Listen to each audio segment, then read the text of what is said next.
Hello, we made it. We made it through the portal. Hello, I see there's already people showing up. They are ready for you, Cal. Oh, it's so good. We already got people saying hi. We got Peggy Lou Leven's here. And this is great. I love this about this feature. It allows you to see what people are saying to you, Cal. So I know a lot of people have really been looking forward to this. I've been looking forward to this. I'm so excited to drop in with you. It's kind of interesting because I've wanted to do this with you. Like I've had an idea to do this with you for a while, but I was kind of like, oh, I would never be able to get Cal to come on here because I'm a huge fan of your astrology. I love your delivery. I love how you're just a real straight shooter. Um, I also find you to be absolutely brilliant in what you bring forward in your articles. You have a very different take from a lot of astrology that I see out there. It goes very deep. And I kind of said to myself, you know what, Shannon, if you never ask, the answer is always no.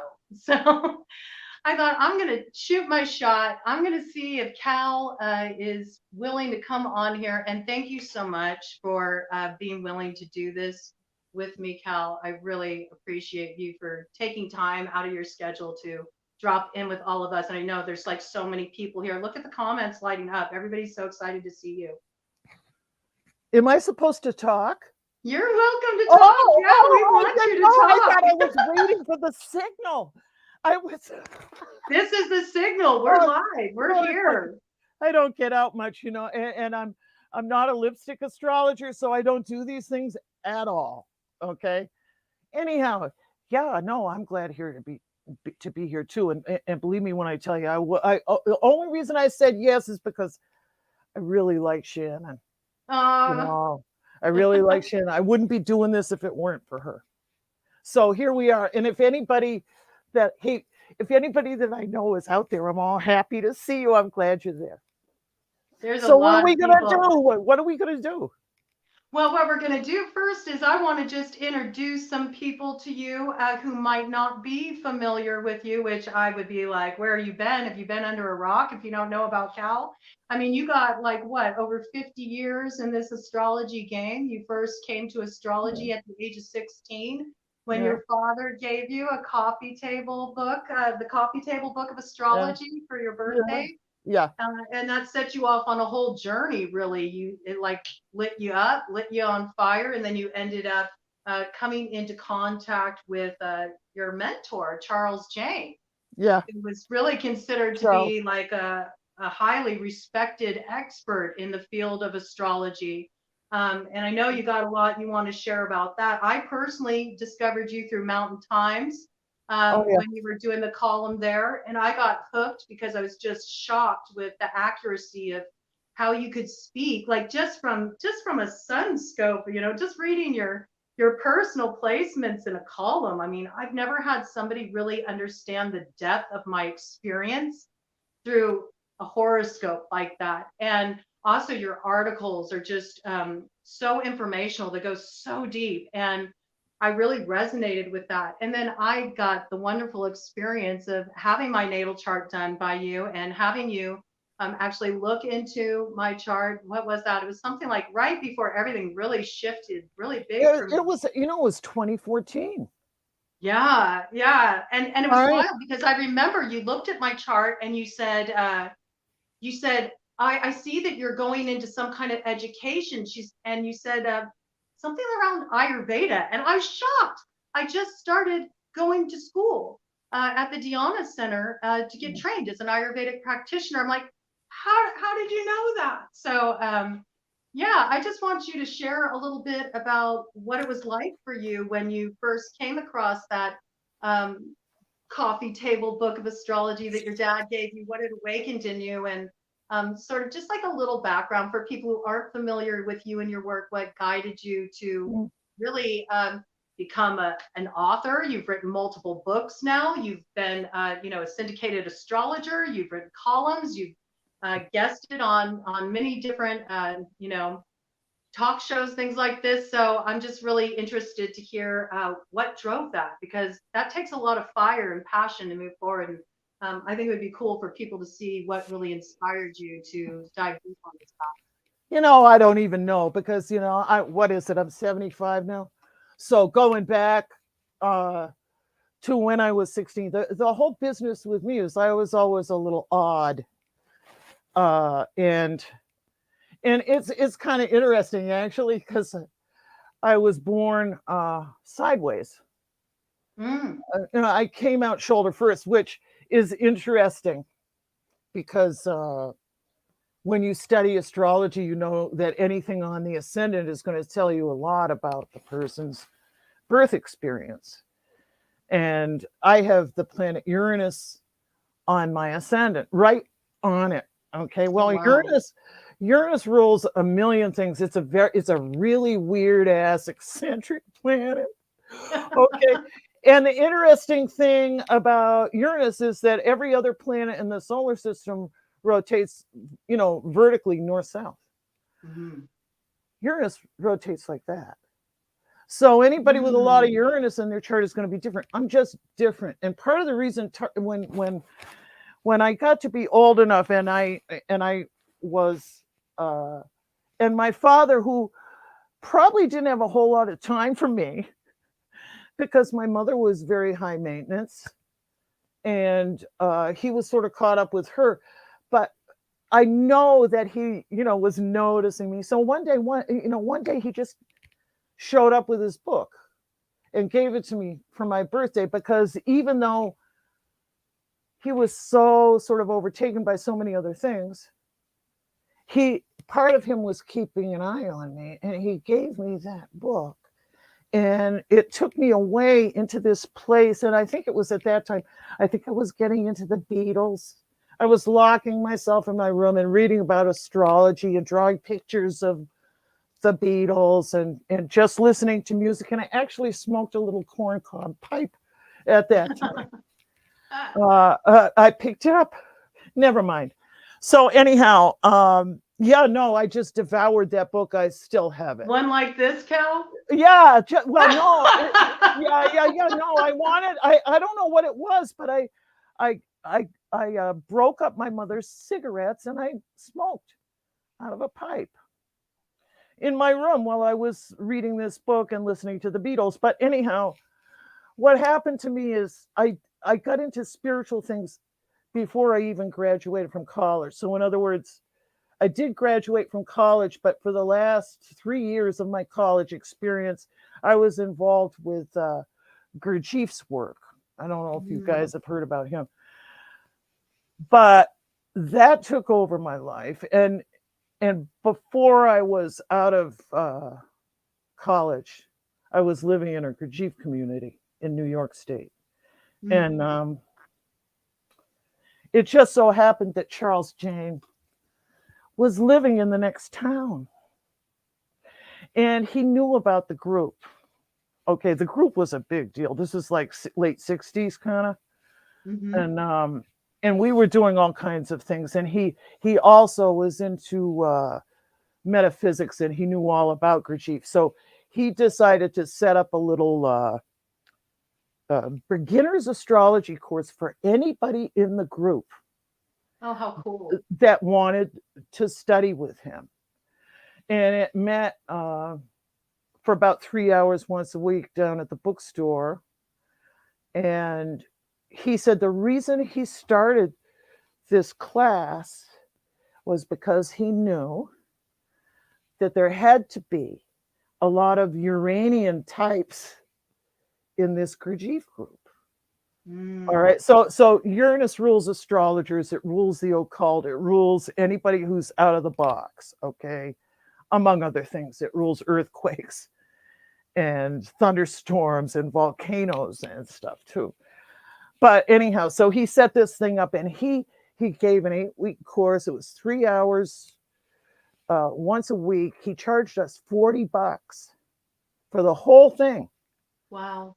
All right. And he did it because he knew we were all broke. But anyhow, out of that class, I became his apprentice. He needed a little helper. So what I got to do for the next 2 years was go over to his house once or twice a week. This was before I had kids. okay, and do whatever he needed me to do, or just listen to him. And his wife was a hot shit. His wife Vivia was actually a really good astrologer too. So the two of them worked together, and Mm. it was through him. I had no idea who he was, but he used to take me to New York City.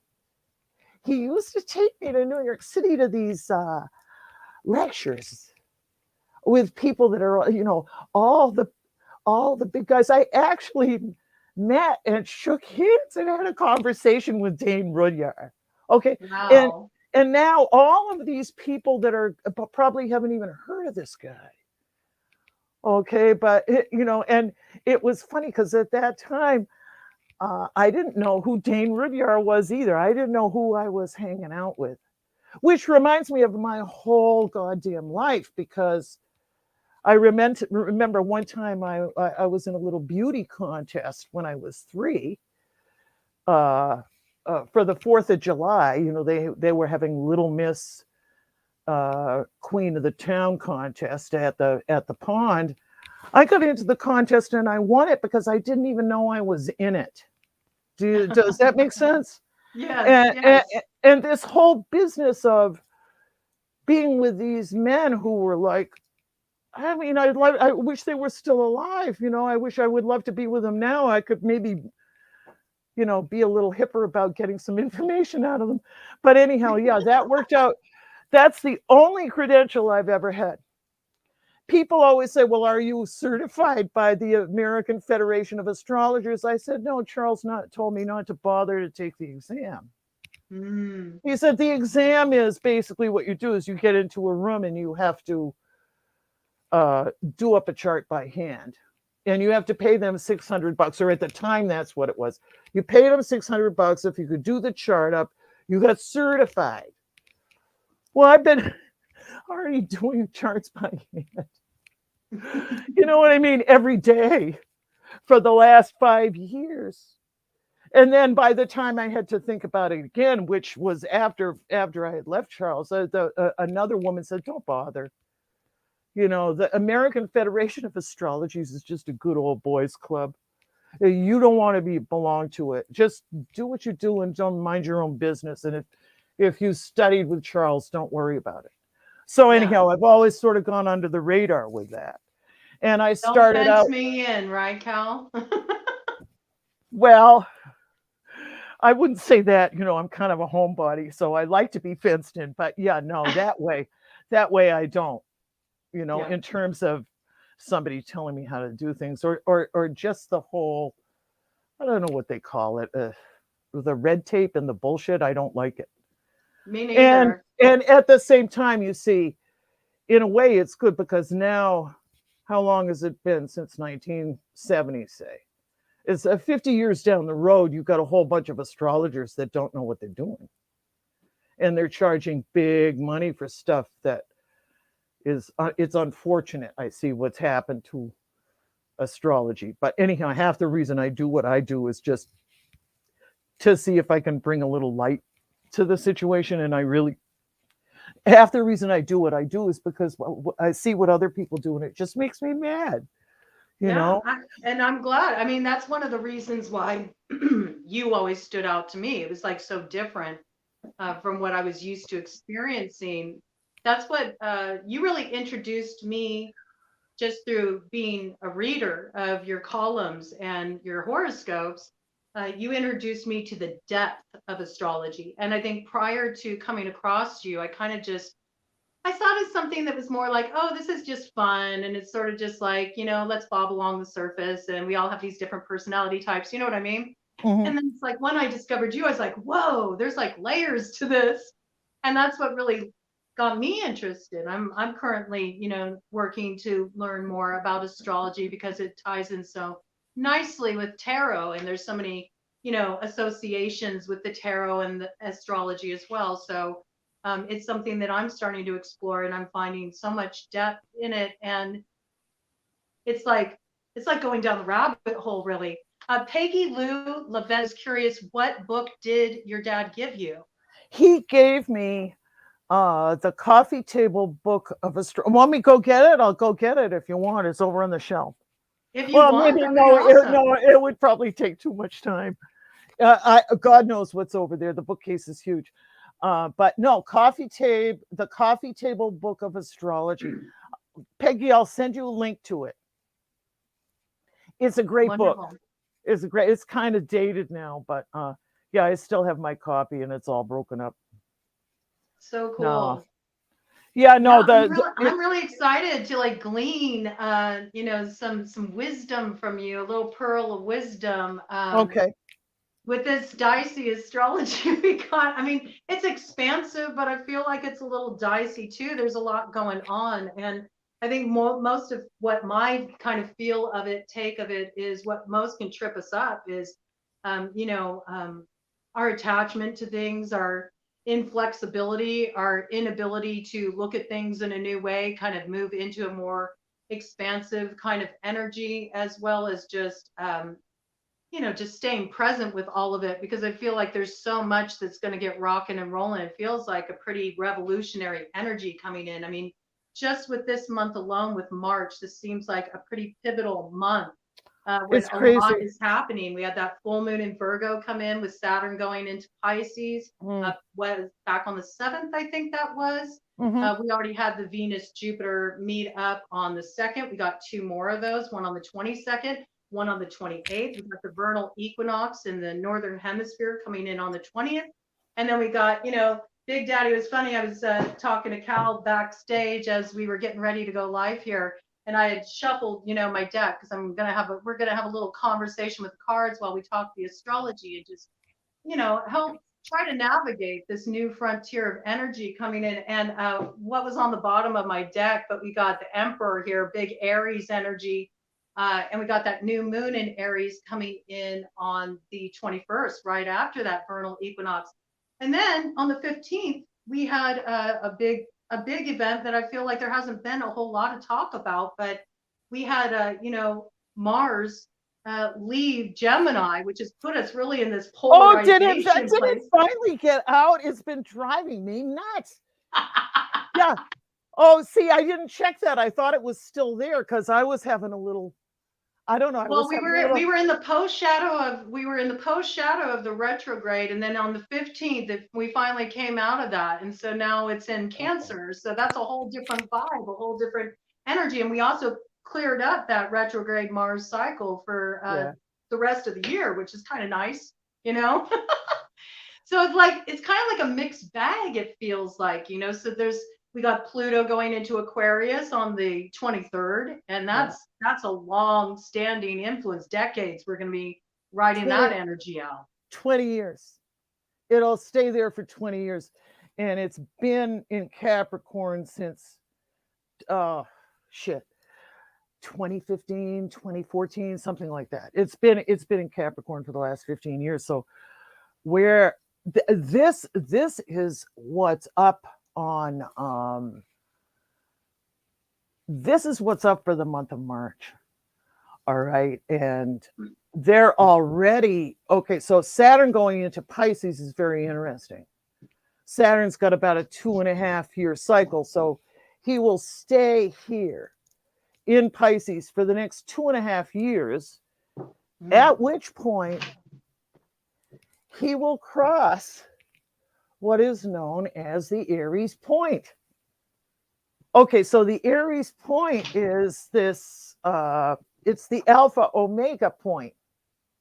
The Aries point is the 0 point place between the end of Pisces and the beginning of Aries. So when Saturn gets to that point, he's not just beginning a whole new cycle for himself, but he's in this quantum space where everything gets birthed out of nothingness.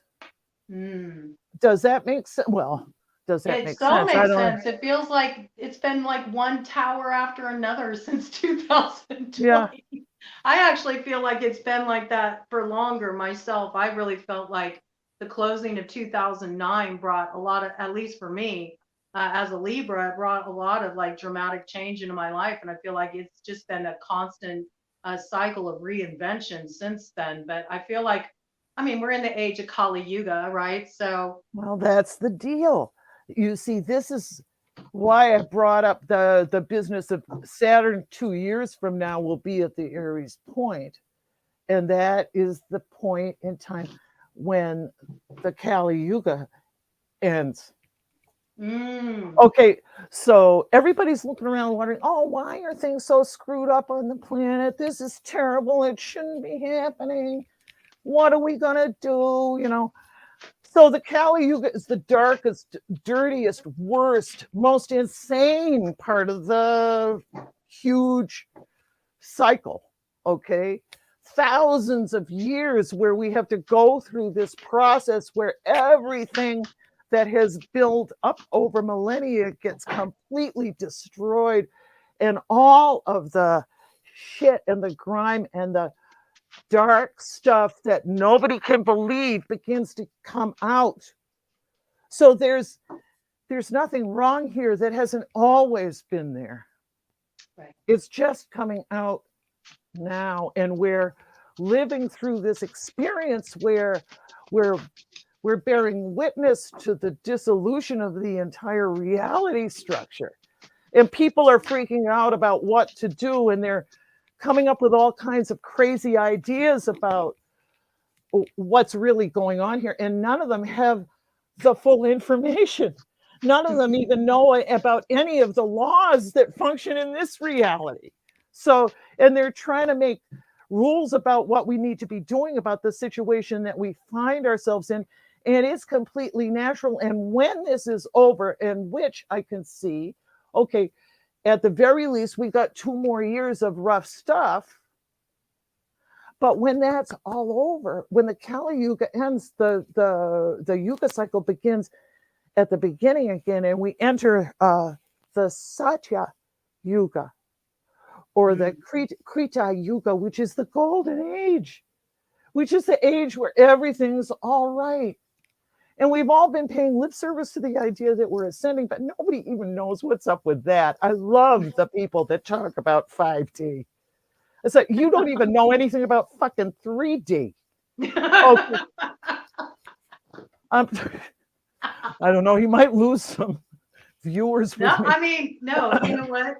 It's all good here. We talk about whatever wants to come through. And I think that's a valid point. It's like, can we first just get present with this experience that we're in right now before we worry about other dimensions? Yeah, I know. There's a lot that needs to clean up here, right? There's so much that we need to focus on here. And people are, I almost see it as like a spiritual disassociation, to be honest, you know? I call it the spiritual bypass. There you go. Yeah. Oh, great. Let's just meditate and it'll all go away. You know? Anyhow, there's all kinds of stuff. And this Pluto thing coming up is interesting because, of course, in Capricorn, where are we at with things now? I mean, we've all watched what's happened all over the world, not just in this country, for the last 15 years. And where we're at now is, you know, Pluto's been in Capricorn. And so what happens is the power stuff comes up. So we spent the last 15 years looking at where the power base is in this reality, and who's got it and what is it. Okay, because the abuse of power is what is problematic, and when Pluto's in Capricorn, the tendency for it to go that way is huge. So here at the end, you're bringing up a key point, because this is something that we got the strength in reverse with the 7 of Wands, and it really brings forward something for me that I wish more people were focusing on, and that is like these hills that people are willing to die on. You know what I'm saying? Like, it just, as far as their polarized beliefs, and not understanding the way this keeps us in a weakened state, right? It moves us out of our strength. It moves us out of our power when we focus on the places that divide us, or where we're not on the same page, instead of looking at the commonality commonalities between us. And that's one of my big with Rod Coven is trying to open up communication where people from all walks of life, all different kinds of views can come and share and express themselves uncensored. And we can kind of all come to the meeting table together and look at that stuff that we don't want to look at, which with the strength card, it's always right. Looking at the foundation, looking at the bedrock, what has formed the basis that rose up out of the past to where we are right now. What are we defending exactly? Is it coming? Is it sourced from within ourselves? Is it within our integrity, with our own sense of knowing? Or is this being sourced from the program, the way we've been programmed? There's a lot of like this algorithm, kind of energy and the way we've been programmed to sort of toe a certain line that keeps us weakened and in this place of separation. And I don't think, like you were saying, I think that was just such a valid point about why are we focusing on like 5D and ascension? It's like, no, we're here. Like we need to look at this shit. There's no avoiding it. We can't put our heads in the sand anymore. And I think that's something that what I feel is kind of come forward with the Pluto and Aquarius is there's going to be more of these like awakening moments where it's going to be up in our face. Like we're going to have to look at things a new way, and we're going to be challenged to actually kind of rebel against some of these structures that have been put in place because the system's broken. It doesn't work. Yeah, I know. It's interesting. The Pluto and Capricorn. Well, it's just let's just take a look at what's going on. All you have to do sometimes is look at the news. They're just about to arrest Trump. Mm-hmm. That's the gossip right now. So this is Pluto and Capricorn, and Trump, regardless of how you feel about him, I don't care either way. He's a very powerful creature. But the business, somebody's here saying, somebody's. Can I look at this? Is that all right? Yeah, that's why I'm putting them up. We saw a mad abuse of power.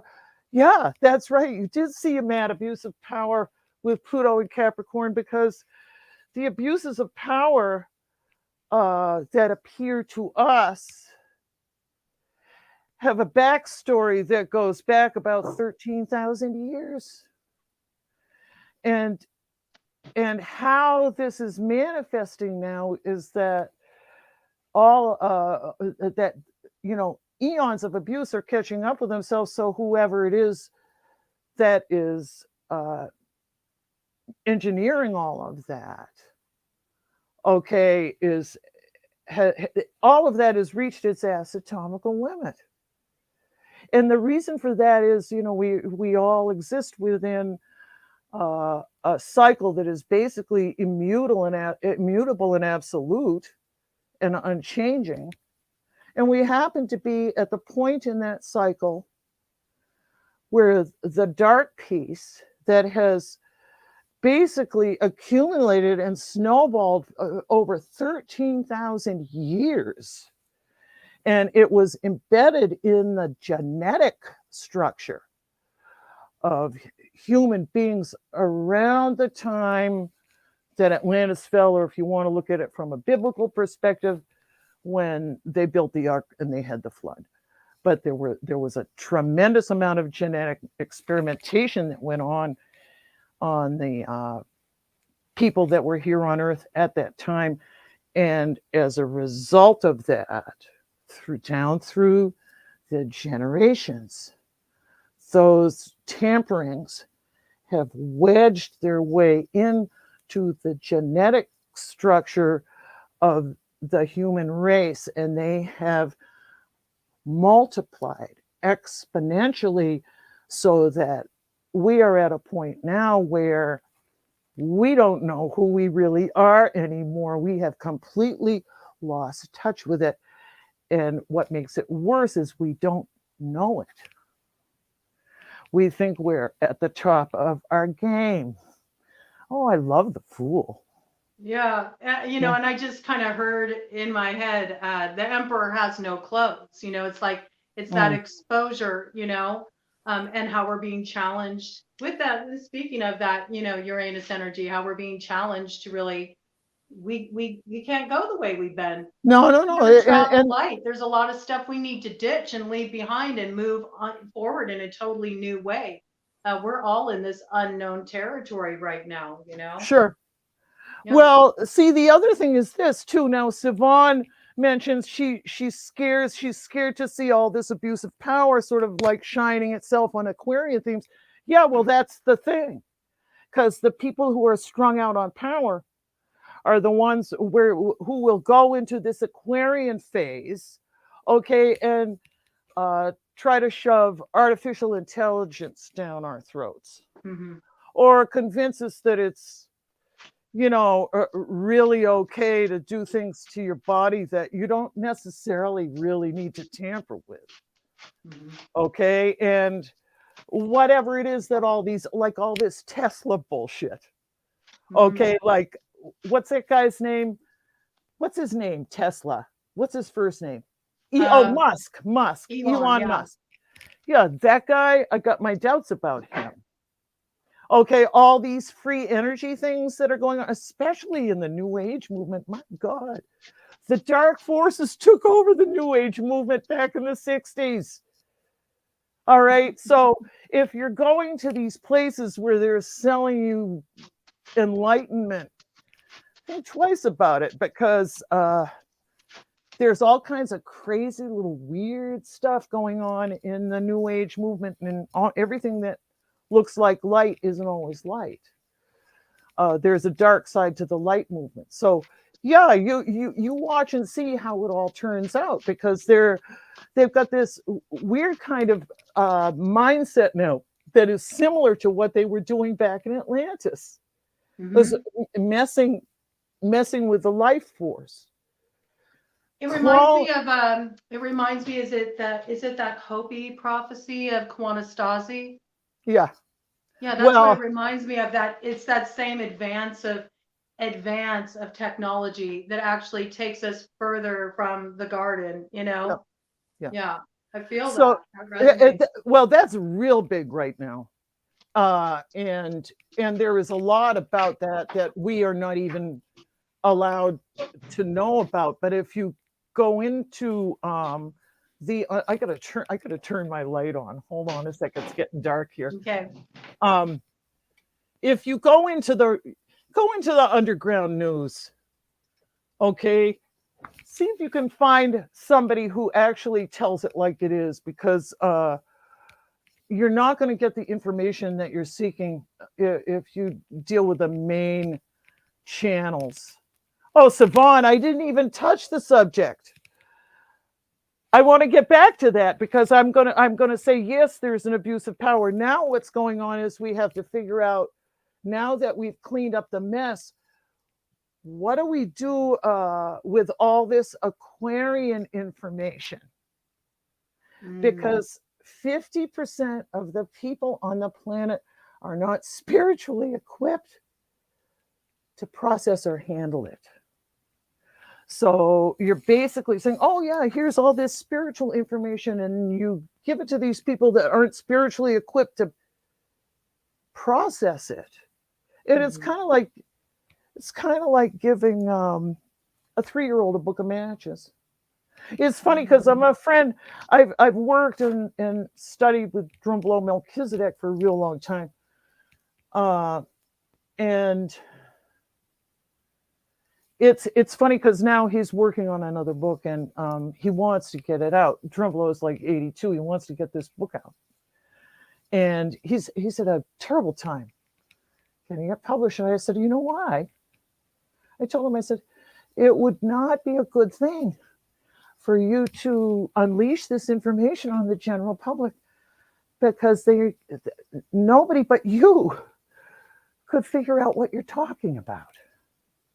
And, you know, I worked for him for years, and I watched him go above and beyond the call of duty, just disseminating all this information about the ascension process and stuff like that. And I watched hordes of people go in and out of his workshops for over 20 years. And and the end result is whatever it is. If there was anything to all of that, we would be in a better place right now. But they were driving up to the workshop scene and just thinking that if they paid their tuition and went through the Drumbelow drive-through, it would wake them up. And nobody that's a big valid point, because it's the same kind of like everybody's seeking like this Kundalini awakening, right? And I've seen so many people go down a really dark downward spiral with that. And if you are accessing certain things before they're ready to open up inside of you, if you don't have that foundation, I mean, these things can cause psychosis. No, you know what it is? It's like spiritual child abuse. I It's agree with that. it's weird. So the spiritual thing is I look. I've been meditating since I was 16. I'm a total hot mess. Okay, 50 years down the road. Okay, and the only thing I can tell you is I know a little bit more about meditation than I did when I was 16. But the idea of, like, I have people who call me up and say they want their charts done, and they say, "Oh, I got enlightened 16 years ago." They say shit like that to me. I said, "Well, Wow. cool." I said, "Well, if you're enlightened, what do you need to talk to me for? Maybe I should be talking to you."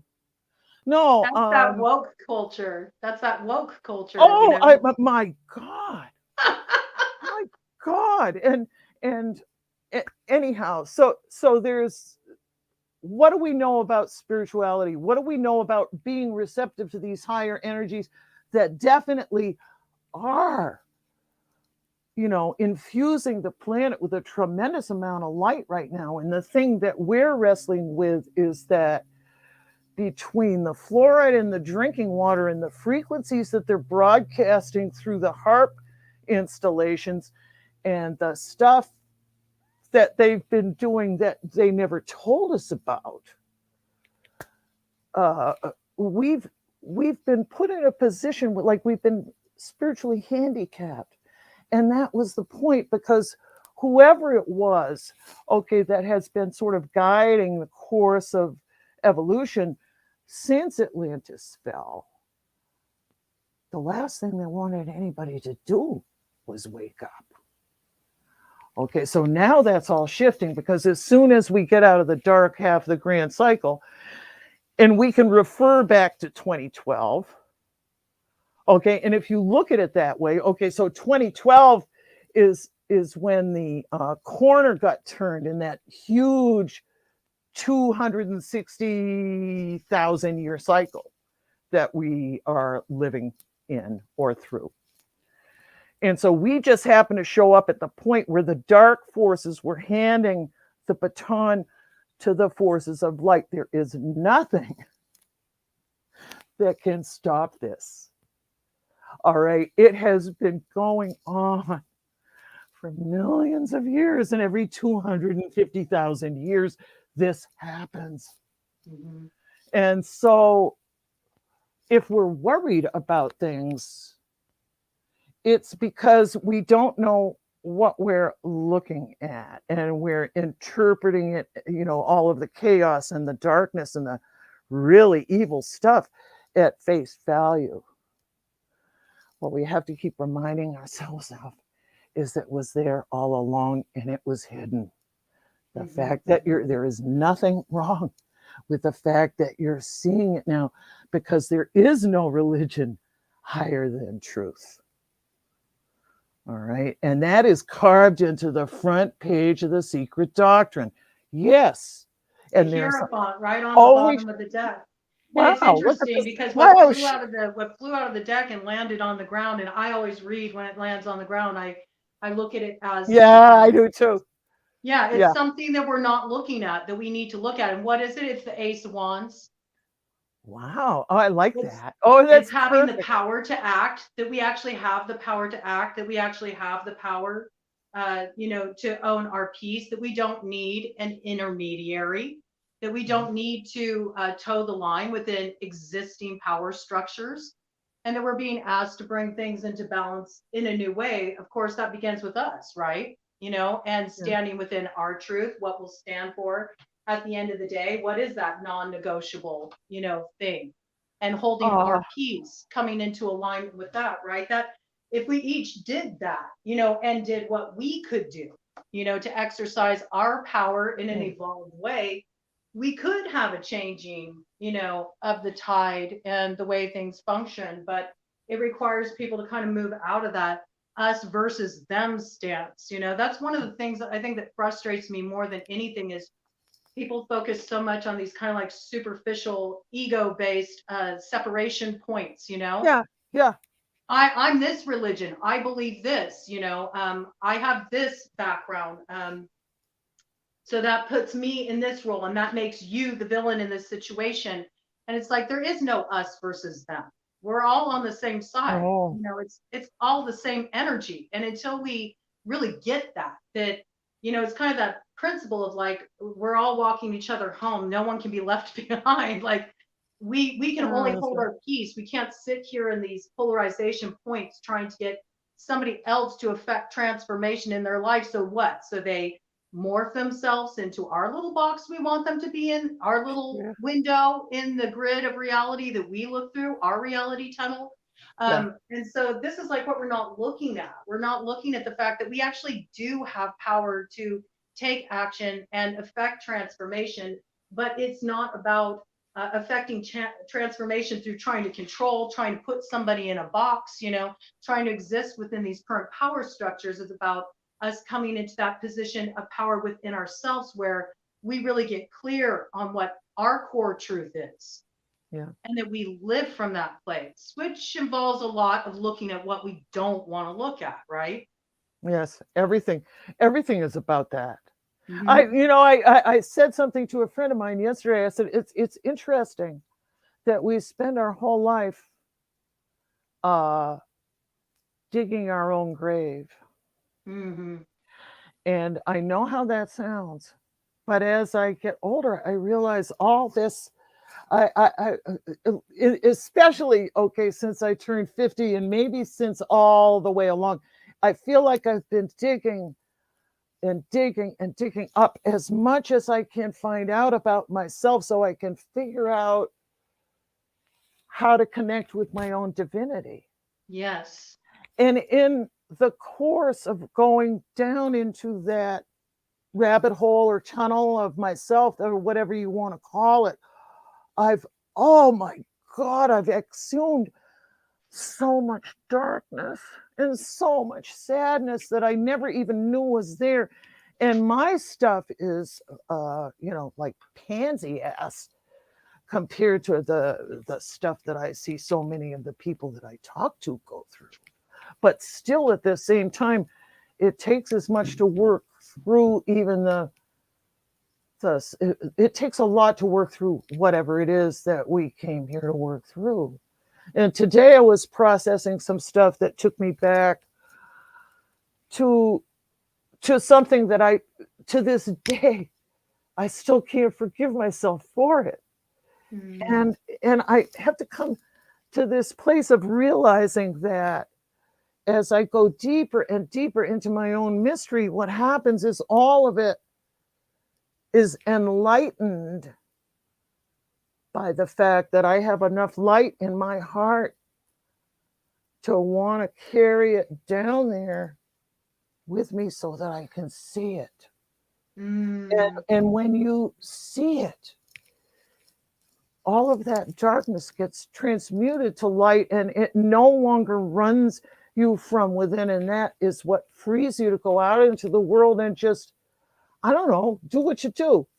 I write stuff, bake cookies, I don't know, clean houses, whatever it is that you do, just bring it out and do it and and let your heart go into it. That's all that we can, that's all that really any of us can do. And it's not about being famous.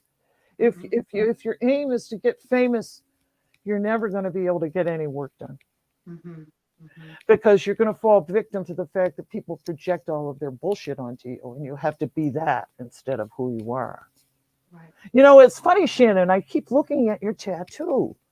Oh, Well, I well, have to tell you, that's amazing. this is oh, let's see. Can I trying to show the full scope of it? This is a ritual piece I got. It is Chamundier. Oh, wow. She is a form of Black Kali. Yeah. It I was just, yeah. it was inspired by the Bronte quote, "He who dares not grasp the thorn should never crave the rose." Oh my God. Yeah. Well, this is what we're talking It's about. exactly what you're talking about. Yeah. So yeah, I mean that what you're talking about is totally like the journey I've been on with my own shadow and doing that work and Mm, processing grief and processing trauma, all these things that we all struggle with, right? mm, We all got our stuff, we all got our karmic load. And I really recognize what's come through for me is how much of a gift that is, Sometimes it's like we can get trapped in this place where we almost become nostalgic for a place called home, with the Six of Cups to the Four of Wands in reverse. oh, We, yeah. we want to go back to this place that we've idealized in our mind before this pain happened, before this trauma happened, before this separation happened, and I got locked out of the garden, But the reality is that we're not going to get, the ships coming in. We're not going to have our release from that, see what's on the other side of the pain until we do the work with the Three of Pentacles, Oh, yeah. right? I love that card. Yeah. And then it brings us this Wheel of Woo! Fortune, the Wheel of Woo! Karma. Yeah. The wheel keeps turning. Um, and it's interesting because something that's been coming in for me a lot is Rumi's quote that the wound is where the light gets in, and it's so true that once we drop our control mechanisms and we kind of just release and sink into it. And I feel like one thing that's helped me through this cycle, because there's been so much dramatic change in my own life, and we've all had, especially with last year with all this square Uranus action, it was like just having the rug pulled out from under you over and over again. I learned that the best way for me to move forward was just to say yes. And, some people look at that and they're like, well, that means you're happy about what's going on. That means you're in agreement with the way things are. No, it doesn't. It means I have absolutely no resistance to what's happening. I'm in a place of complete acceptance. Yes, this is what it is. Mm, Now, what do I want to do with that? What work does it bring up in me because of my activation to what is, or, just mhm. always bringing it back to that place. And any time spent in that space of doing the deep dive into that Scorpio South Node, which we're all in right now, right? Yeah, me too. No, I was, I've been I able to was bring born forward with it. something that I Yeah. wouldn't have been able to bring forward before. So Oh, there's yeah. like, it's like I get so many quotes, there's so many quotes, and I'm a big lyrics person and all of that, and it inspires me. But it's like Mary Oliver says, somebody once gave me a box of darkness, and this too was a gift. It's like there's something that Oh, comes yeah. through that. Like we need that. We actually need the shadow. The shadow is essential for the light. It is the Oh, balance of nature. are you kidding me? You know what's going on with me now? When I get into a really rough thing, and whatever, I'm at the place now where this is going to sound sick, but as far as the shit and the rough stuff is concerned, I look at it and say, "Oh yeah, bring it on! Come on, give me some, give me some. I wanna digest this. I'm gonna gnash it up, and I'm gonna fucking digest it." Okay, because I want to see what's in there. All right, now we got a Yes. gal. We got a gal. I don't want to. We can keep. I want to answer this gal's question I because think it's a perfect time to bring it in because we're talking about the shadow and she's wanting to know about yeah, the eclipse energies coming in. So that's perfect, I think. I have. I have been trying to understand eclipses, and the way that I understand them, and I'm just going to tell you what I know. Um, is they're basically, if you consider that there is some sort of grand design to the geometry and the spinning and the spiraling that all of these big balls of rock have been doing for eons. Okay, and that there is somebody who knows exactly where it's all going and has it all figured out, right? But the eclipses here in this reality are like mile markers. All right, look at it that way. It's a mile marker, so that when you see it, say you're doing a marathon and it's called life, and you see that mile marker, and you know, okay, shit, I'm right here on the path, and that's where I am today. So in order to get to the next thing, I've got to really look at what this degree of the zodiac is telling me, because eclipses don't impact everybody equally. Mm. Okay, they're impacting the whole, but in terms of their impact on an individual, it really depends on if the degree of the eclipse is making an aspect to any of the planets in your chart. Mm-hmm. All right, and if it's not obvious what the aspect is, what can be the case is that the eclipse point is occupying the midpoint between an aspect that you're having trouble with. And so what that is like, that's like poking a stick in the hornet's nest of whatever the problem is. And if the degree of the eclipse is in alignment with anything in your chart, then it means you are going to be affected in some way by that eclipse, depending on the planet that is involved and depending on the house position of the planet and depending on the nature of the aspects to it. The other thing with an eclipse that most people don't know is it isn't just that day, that week, that night. You want to keep track of how many hours. You know how they always say when you look up the eclipse, well, it's going to be going on for 6 hours. All right. Any eclipse is going to impact the reality structure for as many months as it took for it to complete itself in hours. Mm. So if it takes 6 hours for the eclipse to run out, then you're going to be sort of running through this little circuit for another 6 months. Oh, wow. And they, you know, what really needs to happen, see, people love any kind of one size fits all thing. It's like even the people that write books on eclipses don't seem to understand them very well. And I wish Charles was still alive. I wish Dane Rudyard was still alive, because those guys could answer the question. None of these lipstick astrologers would even know how to talk about it. They would make something up. There's nobody on the planet that knows how to explain it. That's why I go nuts. I think that's why I've turned into such a complete and total astrology nerd. You know, because I said, shit, man, I'm going to be dead soon. I got to figure this out, so that if there's any astrologer that comes along behind me, that somebody might be left who might know these things. You know, oh, Debbie, thank you. That's okay. Don't worry about it. I wish I could offer you more. I don't know jack shit about eclipses. But there's a bunch of them coming up. Always what you want to do, and it will help you. Look at the degree that the eclipse is on, and then get a book on the Sabian symbols.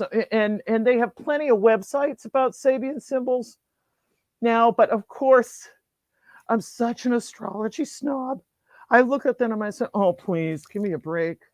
This is like listening to K-Pacha. Do you know who K-Pacha is? Do you know who I'm talking about? Okay. So that poor thing. I'm glad he, you know, it's funny. He took off his jewelry for a while. Do you know what? Do you know what people say about? Do you know what Gurdjieff says about jewelry? What? His aphorisms are great. If you ever want to, have a real good think, check out his aphorisms. Gurdjieff's, oh, look at Peggy. She's so funny. No, It's that's funny. true. It's Oh, she's true. funny. Well, that's good. I know. It's funny. We're I'd very rather. fortunate to be able to receive, No, no. Well, I'm very what you have to fortunate. share. You don't realize I live in a vacuum. So this is like when I come out like some kind of like shrinking little violet who's very shy. And then I get in this thing. I said, holy shit, I feel good doing this. But what were Yeah. we saying? What were we saying? What were we talking about before that? It was important. Jewelry. Jewelry. Okay. Relative to Kepacha, and if anybody wants to pass this on to them, be my guest. What Gurdjieff said about jewelry is it's what people use to disguise their inner insignificance. Ooh. Okay, and I Interesting. and I look at myself now. I'm rocking a little Patrick Flanagan thing here, and I got my Chalice Well thing. Yeah. Oh, what's that? Okay, but I used to wear a lot more. Okay, but this is all like to keep me from going nuts. I mean, Mm-hmm. this isn't like diamonds and pearls. It's like, Jesus Christ, superstar, please help me now. You know, like, because I picked these up at, these are mala beads. I picked them up at the Goodwill for a quarter. And essentially what it is, it's like a Hindu rosary. So when I get nervous, I play with it. Oh, Dawn, the Sabian symbol book that I prefer is this one. This is the best. And if you can find it for a decent price, you'll be lucky. I have a hard copy of this that has the bindings worn off, so I had to get this and was surprised because the hard copy cost me about $15. I don't know how long ago. This cost me $250. All right. But the interesting thing is that when there is an eclipse, first what you want to do is drag out your chart and see if the degree that the eclipse is happening on is significant to any of your stuff, and then look it up in the book. Okay, so just for kicks, Shannon and I just found out that we have our progressed sons at the same degree of Sagittarius, and she's like, what are you, 20 years younger than me? Yeah, So, something like so that. I'm 50. I'm 50. I know you're just a little spring chicken. No, you are. It's so funny. 50's young. I And feel young. I feel young. 50 is the new 30. 50 is the new 30, I think. I could still rock it when I was 50, but there's a different thing going on now. And this is the thing that people have to understand. Nobody's written that book. I'm going to write that book.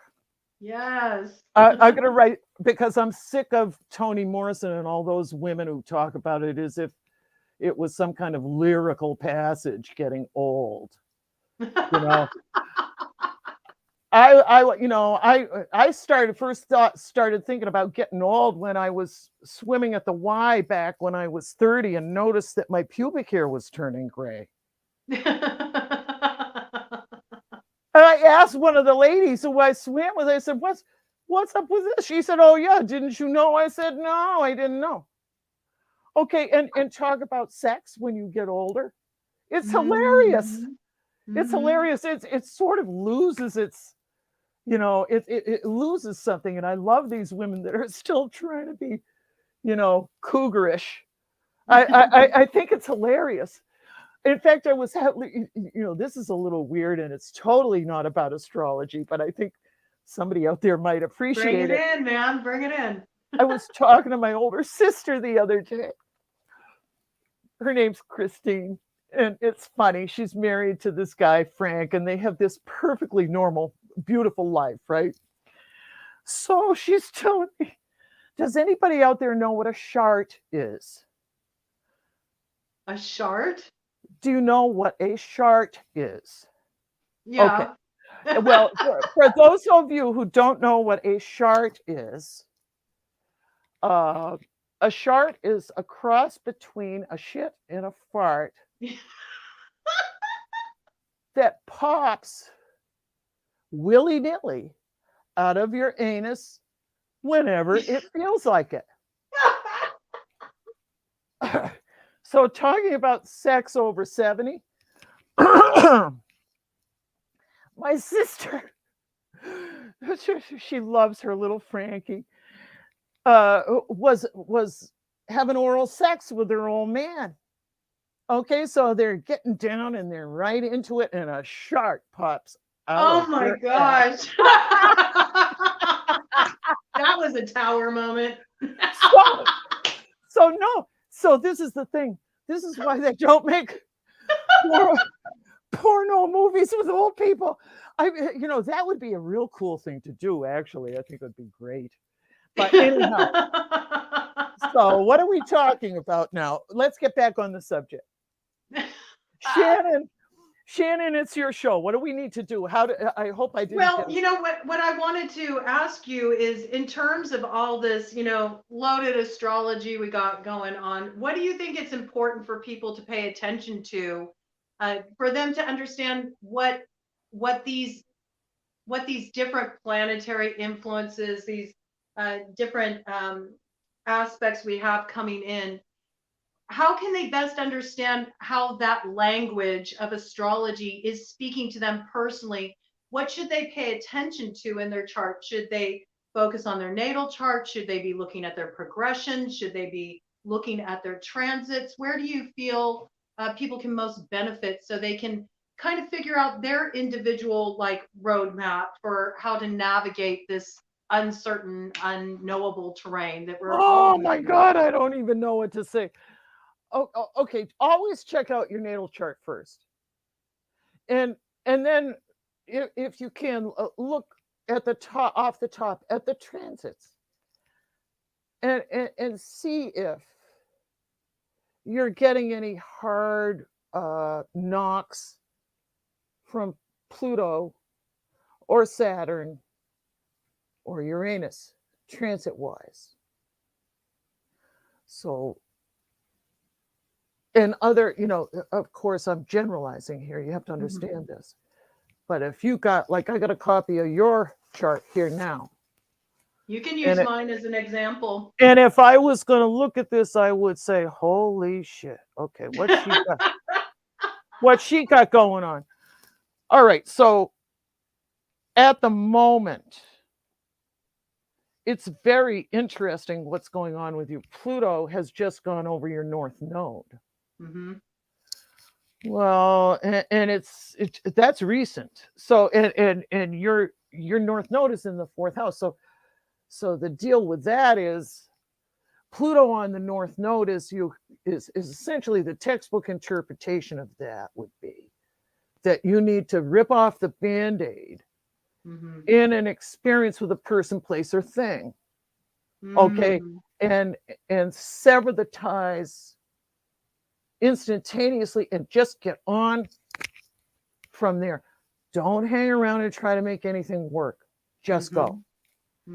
Okay. And within the framework of what you could be looking at right now as well is the fact that Saturn is squaring your Hygeia. And I'm saying this to all of you. Just look at your charts and just the natal. Start there. Don't confuse it with the progression. Just look at the basic squares and oppositions. Don't worry about the trines too much. And don't worry about the sextiles, because all they mean is that there's harmony there in that area. And that you don't necessarily have to put too much effort into it, because your angels and your guides and whoever is watching over you is making that an easement. It's an easement. Okay. And right now you've got Pluto trining Pluto. Oh, wow. Okay. And you've got Pluto trining your ascendant. So there's that. No, that's a good sign. It means like, oh wow. Oh, okay. Pluto in a trine to itself and to the ascendant means that there is something coming through that is impacting you very directly in your own life relative to you, yourself, and Shannon. Mm-hmm. And that it's a good thing from an evolutionary perspective. And if we look at the midpoint, let's just check that out. Okay, so 2 Libra, 17 Scorpio. Well, there aren't any visible planets at 17 Scorpio, so we'll forget that. And I shouldn't be doing this here. But relative to helping, anybody that's watching, okay, so if you've got hard aspects from Pluto, check them out, because all that means is like you're coming up against something, and if you turn your eyes away and don't want to look at it, that's your choice. Mm-hmm. But you have to, we're in a gauntlet. Okay, and you're basically, your job is to make it through the gauntlet. And if you come up against your deepest, darkest issues, don't run away from them, because in order for you to get closer to whatever it is that your purpose involves, you have to take that information in and transmute it into light while you're here in this body. And if you don't want to see it, it will make things harder for you. That's all. It can block your blessings. You can block your own blessings. You can get in your own way in that way. Yeah, no, I want to see it all. See, you got to get to the place where you just want to see it all. Because listen, not everybody's not. This is a hard thing to understand. 50% of the people on the planet have the capacity to wake up. 50% of the people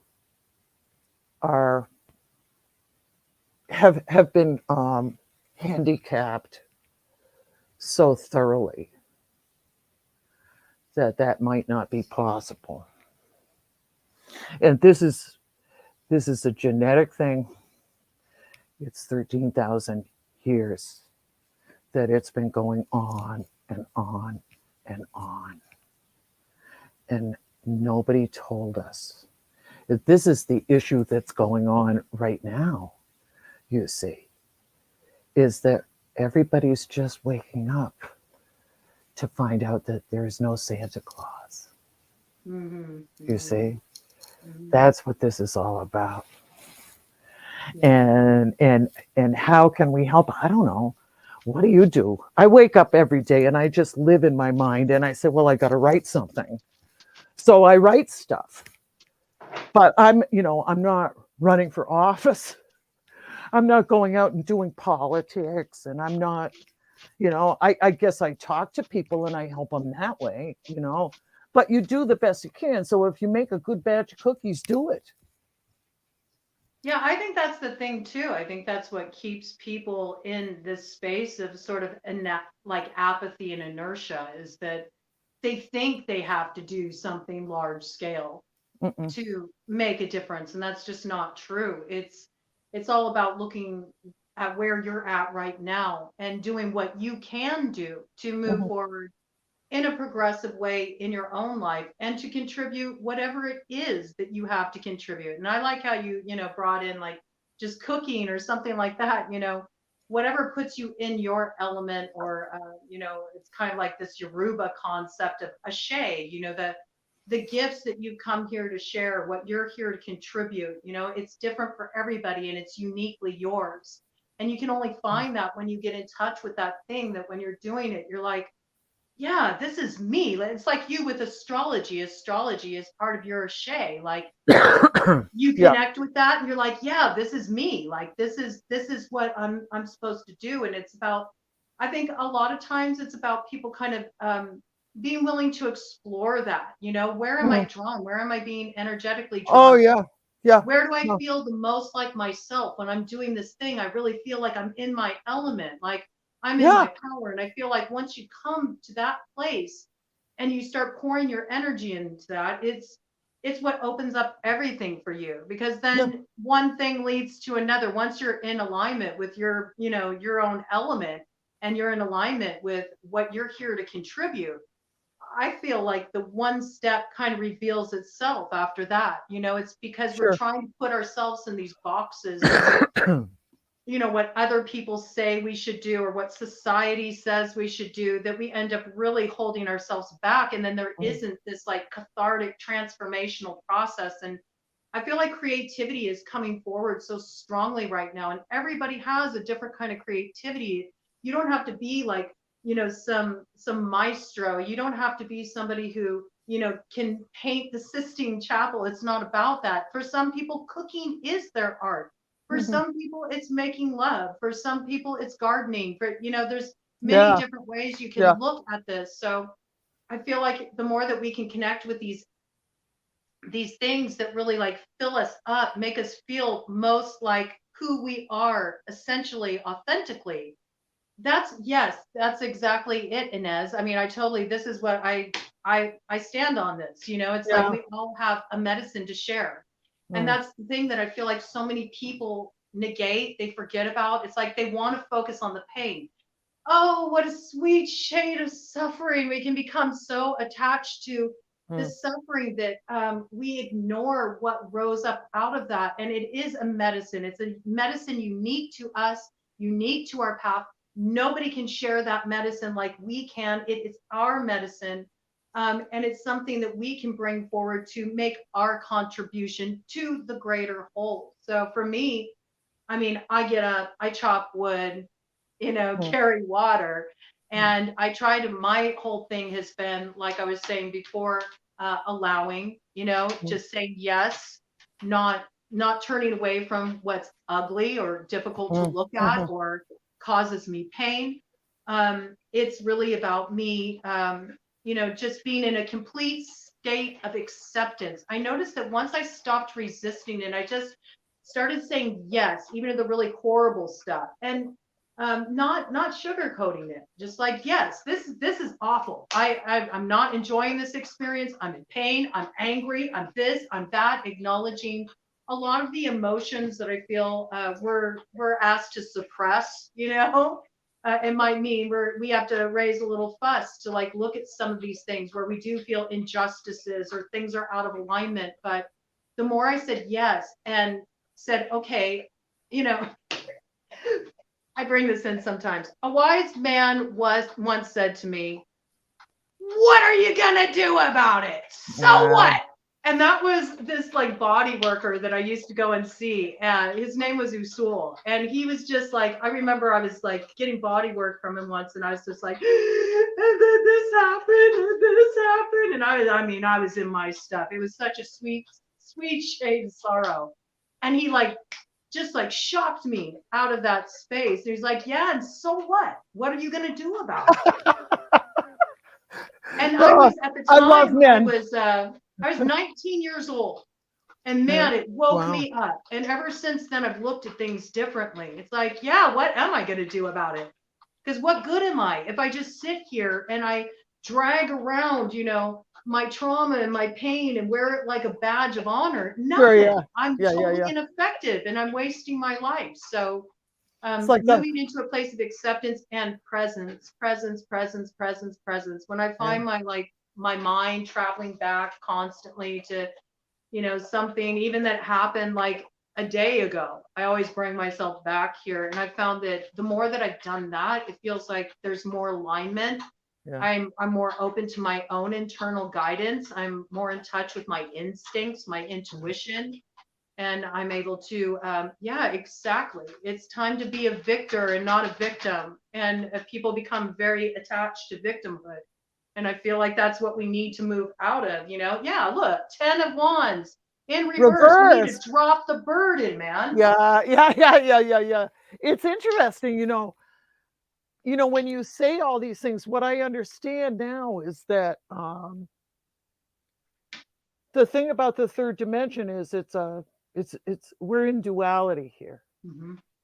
Okay, it's a polarized reality. Everything is black and white, male, female, light and dark, blah blah blah. 50% of the light is trapped in the darkness.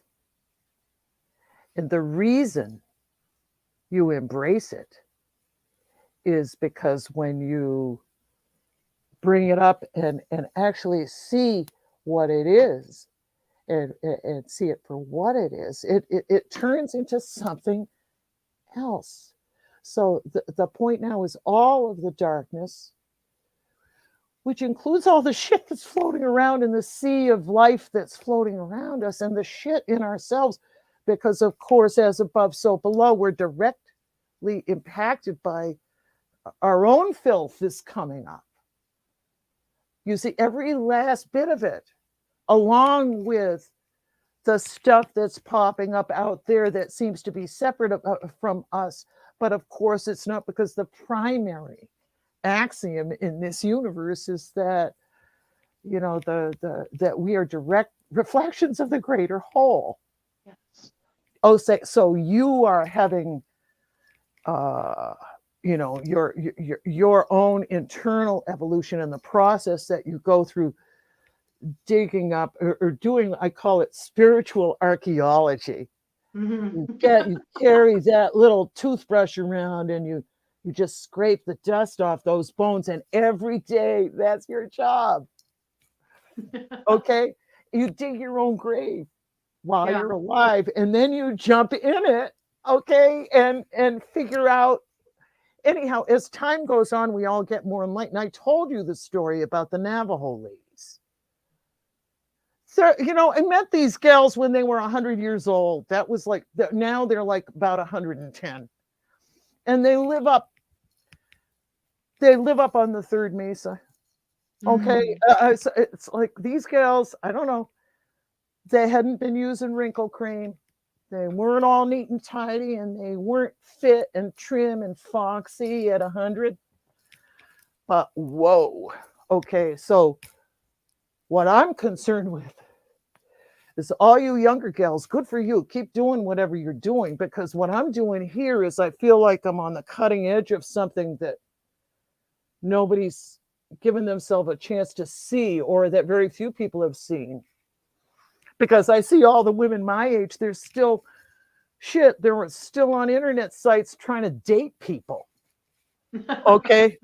And they're fucking 80. I'm like, what? Have you looked in the mirror lately? Who in God's name would want to fuck you? Okay, you're crazy. I'm sorry. I know that sounds, oh, that's so mean. It's just true. I have a friend. Your truth, man.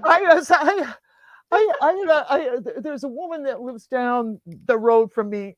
Her name's Karen, and it's so funny. She's 82, and she's covered with jewelry, and she has 16 bathing suits and millions of pairs of giant sunglasses and big hats. And she's on Tinder every night trying to get some old guy to come up and do whatever people do. Okay. And I'm just like, wow. I remember the last time I actually had a conversation with this woman. She came to the pool. It was late in the afternoon, and she said that the date that had come up from Phoenix to fuck her that night had dropped dead in her shower that morning. Oh my God. So guess what, kids? That's what I don't know where this is coming from. I should probably stick to the topic. I'm sorry. So what can we say about what to do next? I think this is how I feel. We have a huge amount of spiritual support around us now. The equinox is coming up. If you want to know what I think about it, go on Facebook. I wrote a long thing on that today. But the other thing that's going on is so be 100% present and accounted for here on Monday, because the equinox is on the 20th this year. Okay, and just hold space for whatever it is in you that wants to begin again. The reason I use the picture that I used today on Facebook is, I don't know if you've ever been to Sedona. No, I've always wanted to go. That's the birthing cave. If you saw that picture, it's a photograph that was taken inside the birthing cave. That's where the Indian ladies used to go to have their babies. All right. And because we're just about to rebirth a whole new reality, I thought the picture was perfect for I what love we're that. I love the symbolism of that. for. Oh yeah, oh yeah. It's an amazing place. It's you know, there's When I did the cut of the deck energy to see like what does the collective need to focus on right now, what I got was the 7 of Cups to oh World in reverse. And uh, so to me, this is really, and this is something that I've just like a download I've been getting a lot lately, that we need to really pay attention to the way we kind of keep all tabs open, the way we scatter our energy by having so many options. mm, And that there's a need for us right now to really just get in touch with like one thing that you want to solidly like focus your energy on as that seed that you're going to plant with that Aries new moon, this thing that you're going to put your focus on, that you're going to direct your energy toward, that you're going to invest in, something that you feel very aligned with, something that your soul is tugging you to do. And maybe that thing with the astrology we have in play, maybe it's something that requires you to do something out of pocket. Maybe it's something that requires you to rebel a little bit. Maybe it's something that you've never really seen yourself doing because you identified yourself in a certain way, or you mm, took on what the authority figures around you told you was possible for you. But it's about kind of silencing all these like other opinions, other views, other, and really coming into your own truth and investing your energy there. And then I feel it's a very much like, again, it's, we're at that place of the Fool where we're really starting a new cycle. I mean, it is, we're going into that new moon in Aries, so it's the start of the astrological new year, you know, beginning at the beginning point again. So the wheel goes round once more. So I think it's about being mindful about sort of focusing our vision. So we have, I'm mm. almost viewing it, this may sound strange, but this is how it comes through for me. And I know people will be able to relate to this because there's other people who think strangely about things like I do, but it's almost like I'm viewing life as like this big mandala, right? But when you're looking at a mandala, there's one point that you focus on, and that's the bindu. It's the center point, that dot to. You put all your focus on this center point, and everything is still happening around you with that mandala, but it's the center point where all that creativity springs from. And I feel like it's very much with like birthing our new direction. If you listen to that one calling, and I feel like a lot of people have that waking up in them right now, that that one thing that they feel like, I need to go to this place, or I need to connect with this person, or I need to pick up this study, or whatever it may be. And for some reason, they're holding themselves back, maybe because of illusions they have about it, maybe because they're distracted by other people's opinions, maybe because they're stuck in their old ways of doing things. But this is actually what prevents the completion of the old cycle. You know, by having all these tabs open, you're kind of like still dragging the old cycle behind you. It's sort of like, it's that fool's journey. It's like, pick a destination you want to focus your energy on. Just pick, and just take an action. Might you fail? You might, but you'll learn something in the leap itself. It's about being willing to follow that wild place inside of you that's being driven by your instincts, or where the energy really wakes up within you when you think about this. Yeah, you Yeah. know, I love this, Holly. I think, you know, it's just about sort of like honing the vision in. I think a lot of times people stay in this place of being stuck because they get caught up in, well, maybe I could do this, or maybe I could do that, or maybe, instead of just pick a direction. No. It's okay. You can always like change your direction down the road. But if you're moving forward in a progressive way where you're directing your energy more future oriented towards what you want to call in, as opposed to staying in this place where you're trying to see how many things from this old cycle can I drag with me going forward. It's almost like it holds the energy up. And I also feel like there's something that I've been feeling this pretty strongly. Like there's some tower that we do need to let fall. You know, there's Oh something that yeah. we're still clinging to, that's keeping, it's holding up the show. Either It that could or be a it's truth just we're not. not wanting to look at. It could be something that's, it served its purpose. We've done our time there. We've learned all we can from it, but we're still clinging to it because it provides some feeling of security. But security is an illusion. Well, You know, yeah, there, yeah, survival. People say, well, I better stick to the plan because I don't want to go down the drain. right.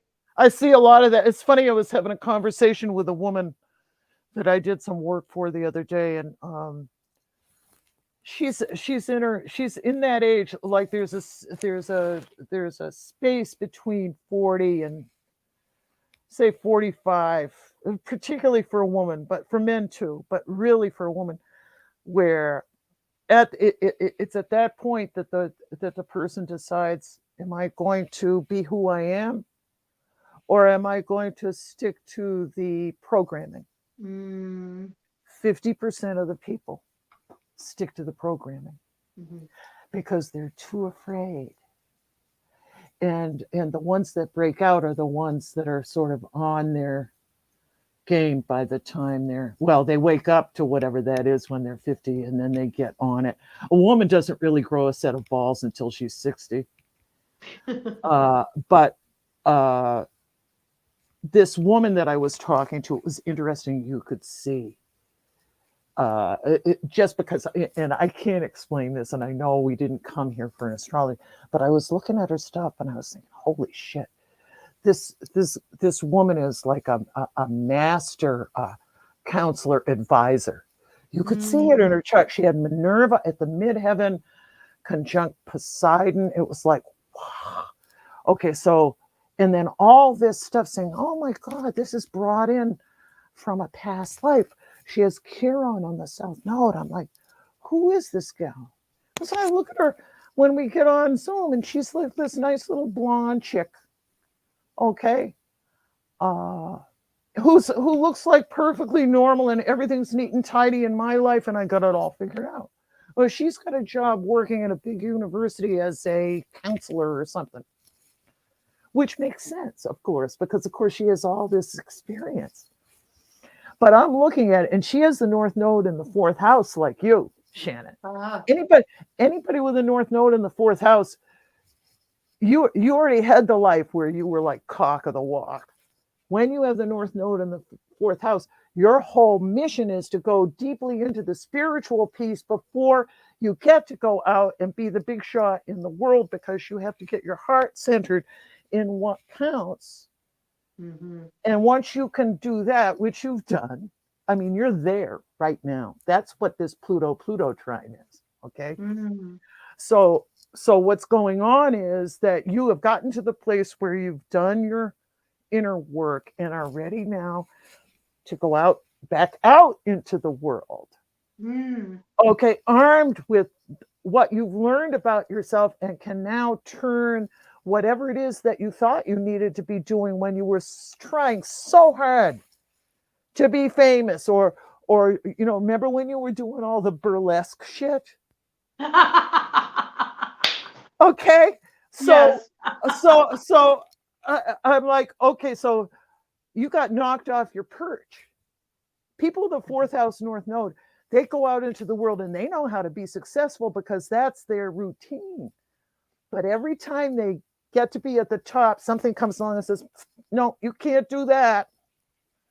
You can't do that. You got to go do something else. So you keep knocked off your perch, and it sends you back inside, and you go inside and you work in that little cave, and you transform yourself, and you go out and you try again, and oops, there's another lesson. So you keep doing that until God says, okay, now you're all set. Go back out and take this shit that you've learned from looking at all that sludge and turn it into light and use it, because now you see what we don't realize about the darkness and the hard, awful things that we've had to witness.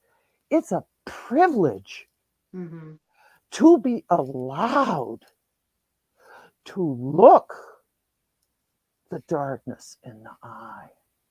And what it does for you when you Mm. go back into the world and give who you are to others, is it creates this enormous capacity for empathy that turns you into somebody that has absolutely no judgments about anything anybody's doing, because you've been there and you've Yeah. suffered in that way, and you know exactly what it feels like, okay, to be, I don't know, let me think, publicly humiliated, Oh yeah. okay, or oh shit, man, my second husband walked out to buy a pack of cigarettes one day and didn't come back for 8 months. Shit like that. Yeah. Okay, which is no, but now I would just laugh at that. Okay, no, no, I'm serious, because tell me something I haven't seen. Right. Right. That happened to me when I was 25. Mm-hmm. I had no idea. Actually, when I was 25, I had no idea that anything bad could ever happen. But I learned a lot from all the stuff that happened when I began to find out, oh yeah, that bad shit does happen. And the world is an interesting place. And if we're here now, you know, just I picture us all at this archway, okay, in a garden, and we're about to actually, it's the eye of the needle here. We're all here. We're all just about to file through, Yeah. standing in that line, and the ticket that gets you through that, money's not going to buy you a ticket to this. Is you have to pull everything up and transmute it, okay, and just do the best you can with it. Mm-hmm. That's there isn't any trick. And your stuff and my stuff don't respond to the same treatment. Right. Right. So how you get through your stuff that's totally your business. Um, Yes. this girl and that I spoke to, the nice girl that had it all, a big shot. I said, well, it looked to me like she was at that point in her life where her free will had to make the decision to realize that money isn't God. That's the biggest problem, because that's what's keeping her at this stupid job. Mm-hmm. Mm-hmm. And it's interesting. I don't know what she No, makes. She that's makes, such a good point. yeah. People, even people on the spiritual path, still think money is God. Okay. So what I said to her about that was this. I said, look, I can understand. I'm not going to advise you to do anything. Okay. I'm going to leave it up to you, because this is where your free will kicks in, and the choices that you make now matter. So just be aware of your motives for deciding to stay where you are. But the motive for staying where you are at the college is fear Mm-hmm. and greed. And I will tell you this, because it's one thing I've learned. Any decision that you make that is based on fear or greed will fly south. That's an axiom. And I said, then I see all this other stuff. I said, I don't know you from Adam. You sent me an email. Now we're talking, and I'm here. And I'm here to tell you what I see. And what I see is that you're this amazing lighthouse of Mm-hmm. information and truth. And who's to say that if you got off the treadmill and started opening up a little thing here and just started reading cards on the internet, okay, you could work out 10 times better than you ever would if you stayed, pumping things out and paying your dues at the college for the rest of your life, because they're making money off of you, honey. Mm-hmm. Mm-hmm. Okay. And you can apply your talents more effectively outside of the box, but you decide. Okay. Right. I don't know. I can tell you that, how do I know this? Because I've been doing this since I was young. I made some big mistakes when I was young. I was sort of like put into an arranged marriage when I was Mm. about 19. And I and there's a big story around that. Someday I'll write the book. But what happened after about 2 years is I was like, holy shit, this is like awful. But I stayed with him for 8 years. Mm. He was a very rich man, or he stood to inherit a fortune. And part of the reason I got pushed into that marriage is my mom was a social climber. Ah. All right. We never should have gotten married, but whatever. We had two of the most amazing daughters. That's the only reason we came together. Okay. But anyhow, I had to make a decision about that when I was too young to be making a decision of that kind. But one day I said, I'm leaving. You keep everything. I've been unfaithful. I don't deserve anything because I was wound up being very unfaithful to this guy. I have a huge Lilith in my chart, by the way. Mm. Um, I so anyhow, I got my bike and left, and I rode down the road and I rented a room, and I let him keep everything, the house, the money, the car, and I didn't get involved with judges or lawyers around the divorce or the kids because I didn't want any outside agency telling me what I could do with my children. So me and my old man worked it out. But Mm-hmm. in any event, when I got out of there, essentially what I did was I walked away from this very cushy life. And I went to live on the docks of Gloucester, Massachusetts with a bunch of junkies and thieves. It was a crazy thing to do, but anyhow, and it's too much to explain. We'd have to do another show. But anyhow, I'm saying that at the time, everything, the bottom fell out of everything, and I didn't know what I was doing, but I knew that I couldn't stay. And I was on the street for a long time. And of course, he was, going to Spain, traveling around, getting remarried, buying cars, and having a life. Uh, but I'll tell you now, 50 years later, wow, what a difference. I'm not rich, Mm-hmm. but I've got everything money can't buy. Yeah. And he's lost all his money, Mm. and he'll never be able to get a crack at the truth because it's too late now. You see, I called him up the other day. Anyhow, I can't. I'm sitting here gossiping. It's like maybe I should get out more and start talking to my friends. Well, I think that that pretty much drives it home, like what you're talking about there. It's like I think that that's the key at this juncture is that I think the collective's kind of in a place where they know there's certain things that they need to release because it's just this isn't my truth.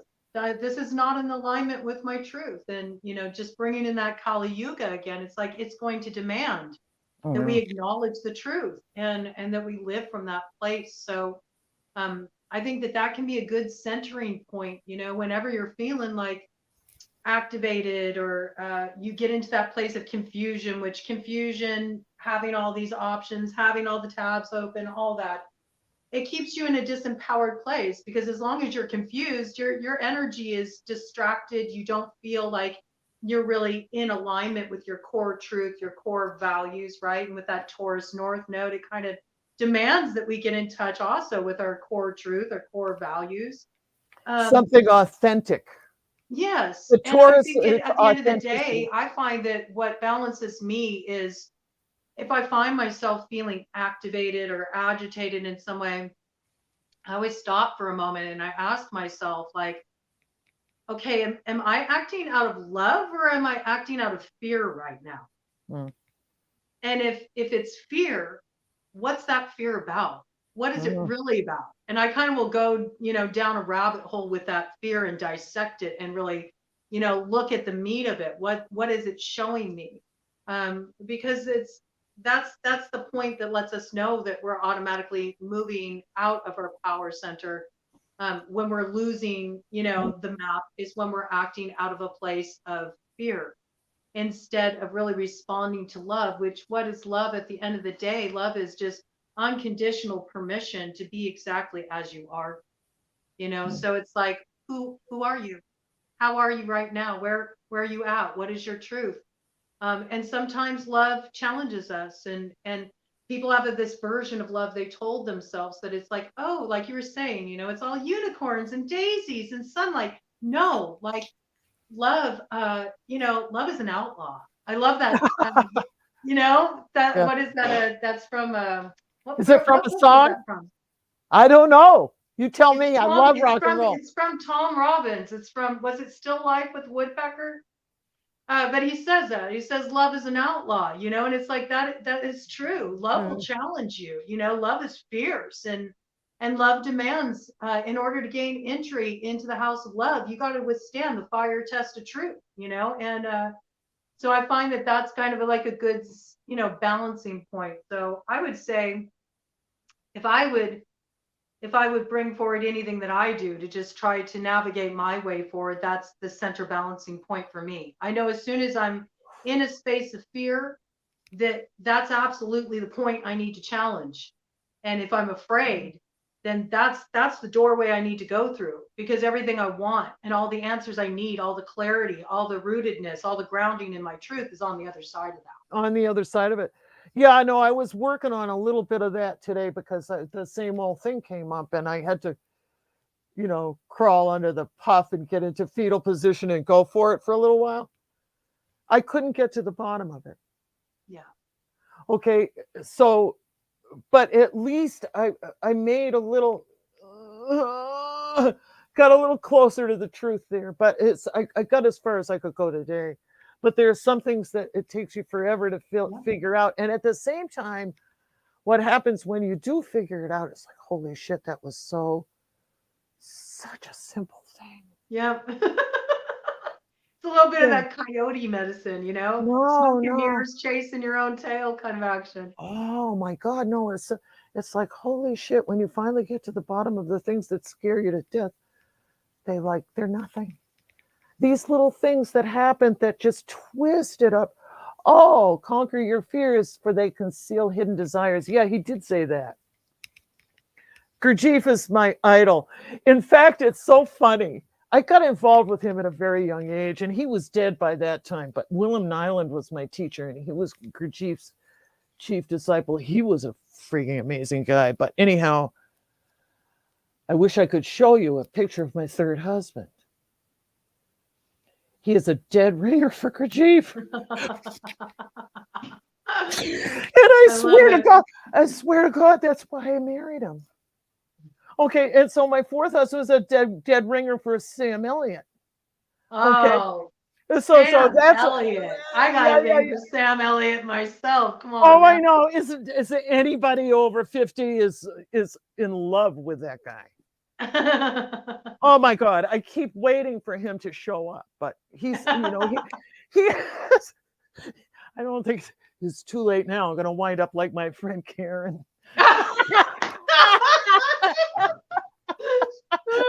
Oh my God. Or my sister. Maybe I could get lucky and turn into my sister. So the night Sam Elliott shows up for our rendezvous. Oh my God. Oh my God. Inez is cracking me up, man. Yeah.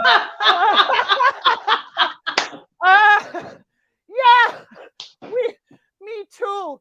I think I'd cast it in bronze and keep it on the mantle. I mean, and that's Oh, another part of it too, right? Humor. Like we got to keep a sense of humor. We can't get too heavy. You know, you're not going to make it if you get too heavy. I think humor humor is is it, great. we all have to be able to laugh at ourselves and laugh at our struggles at on a certain level too, you know, to just be able to make it through these times. If you were to give people one bit of just something to take away from this talk, you know, to sort of like put in their pocket as they head into the spring season with all the changes coming.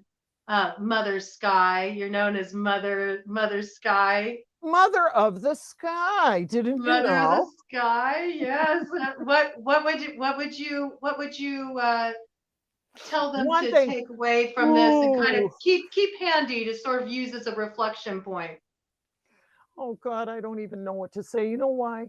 Everybody's at a different age. Okay, so what I would say to somebody who is 20 or 30 or 40, you know, the only thing that I think would help all of us right now would be to simplify things. That's all. And Yeah. I guess it goes along with what you're saying was just like, please just let it go. Yeah. Oh, And stop having all the tabs open, stop with the distractions, but you you know know. what that card is too, and I totally the analogy of all the tabs open is right there. But you see, all the tabs open is also what I call the realm of possibilities. Mm-hmm. Yeah, the two. And that's all that is that the card is showing you the realm of possibilities. And some of them have beautiful, delightful visions in them, and some of them don't. So just look at what you're wishing for, look at what you're thinking, look at what you're doing. Be You careful know, what you wish for, you just might get it. Yeah, it's like or some cups bring transformation with that snake medicine. mm, Some cups may take a risk. You have no idea what is going mm, to be in that cup, you know. You have to yeah, tune into your intuition. You might pull the cloak off that cup and find out it's like a Scooby Doo, you know, grand reveal of the enemy within, you know. mm, You Some are yeah, motivated by the ego, you know, some things will poison you, and some yeah, things promise that Six of Wands, that victory, and overcoming the lessons of the past, closing the old cycle, and moving boldly forward into the future. Um, Thank you so much oh, for get out. coming and dropping Thank in. you. And anytime you want to come and drop in and talk sharp or whatever, you know, We'll see.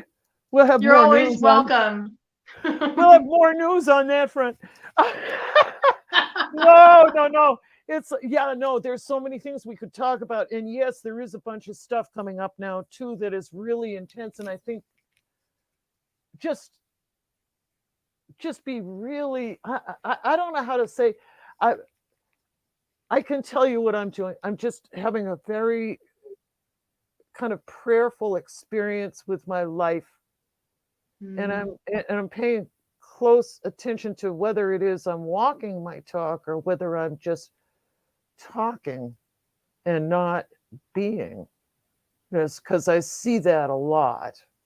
And right now it matters. And the other thing too is in your interactions with people, just to just not, and I don't mean always be sweetness and like, just be authentic. People are starving for the truth yes. because the father of lies has been running this dimension for 13,000 years, and nobody had the decency to tell us. Okay? And what we're waking up from and all this chaos right now is just that. You keep your eyes peeled because this week is going to be freaking crazy. All Yeah, right? I feel it. I feel the energy building. And at the same time, I'm ready. I got a little bit of that daring like you, where I'm like, let's do it. Let's let's go into Oh, this I'm all together, excited. man. You know what I want to do? I want to shit can all this predictive astrology shit and just go open up a boarding house for crazy homeless older women, and turn it into something that we could make conscious. You know, I don't know what I'm doing right now, but it's all wide open. And Yeah, they're I don't think any of us do. And I think that that's okay. We need to be okay with kind of fumbling around, in the dark. And it's that leap, it's the leap where we gain everything. It's not about, getting it perfect. None of us have the answers at this time, right? no, no. And It's that's about why staying it's, present it's, through it. yeah, it's weird. I'm sure you must feel it too. It's like people ask me all the time, what's going on? I'm just like, I'm just a nice old lady who likes to hang out in her pajamas. What do I know? I don't know, you Yeah, know? it was funny. I just checked in with an old childhood friend. We've been friends since I was like 10 years old, and we had a drop in. It was really nice. We hadn't dropped in a long, long, long time, and it cracked me up because she was like, "How you doing, Shan?" I was just like, we kind of just looked at each other, just sort of like back and forth, and laughed for a bit because it's like I don't know. Yeah. And that's okay. It's okay not to know, and I think Yes. the more that we can just drop into being comfortable in that place of not knowing, Yeah. and just trusting in where we do feel led, or where we do feel that Yeah. little bit of spark light up, that's like, ooh, Well, actually this is feeling the food. thing. No, go ahead. Go ahead. I'm sorry. I don't mean to interrupt you. Oh no, you're fine. I was just gonna say, that place that maybe gets excited, where you Yeah. do feel a pull, like, I want to explore that. I think that those are the things to really, really pay attention to at this time, because they're like a little breadcrumb on the path. And I think we're really kind of being taken more into that like animal body place, where it's about the instinct. It's not even so much just living totally intuitively, and being up in the ether, and focusing all on the spirituality. It's not losing the head. It's not losing the head in No, favor of just totally living by heart.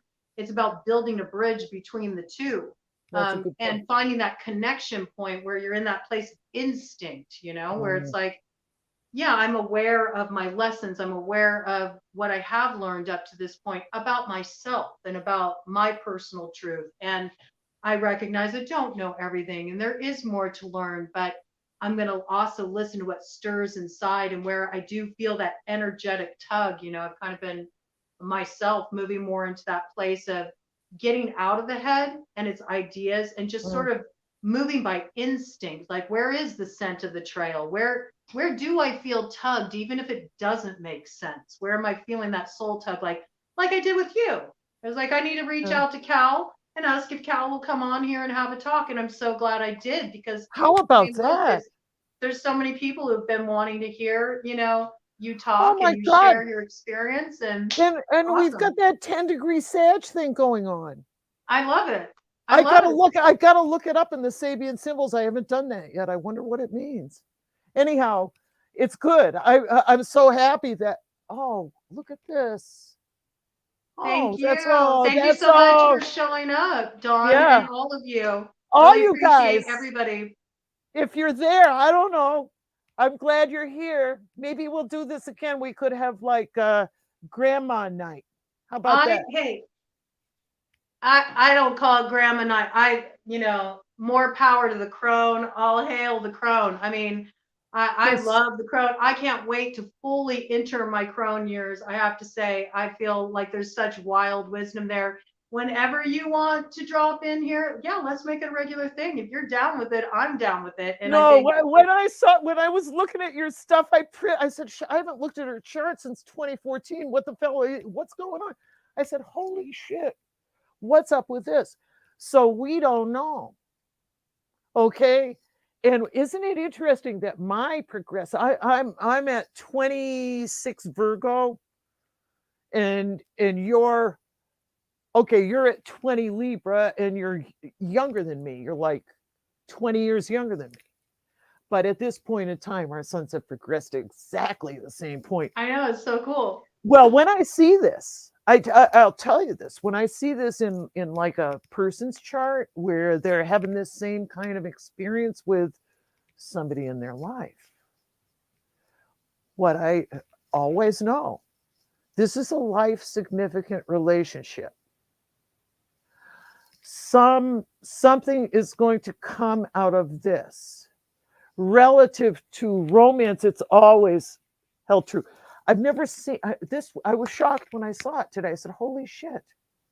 I wonder what this is about. What are we going to do? Because we could. 33 in the chat right now. That I think that's a master number, Yeah. Oh, there is Yeah, it's 33. Yes. so it's like It's this is a building block. This is bringing something together, that there's something to build on here. it's Christ consciousness, but it's also a 6. So, Yeah. you got to be careful with that one. We could go either way. Six is a weird number. I always It's say, my life path number. oh, well, okay. I am a We'll little see. weird. No, well, you see, this is the thing. You are very sort of like really, what's the word? You're like an exhibitionist almost. I am a little bit.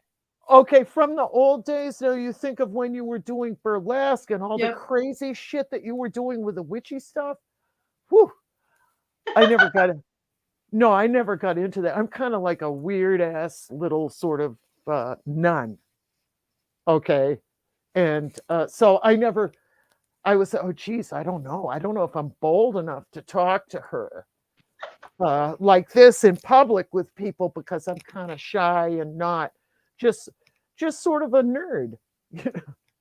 You know what's really funny about that, Oh, though, Cal? hi. Oh, Elisa's here. Hi, Elisa.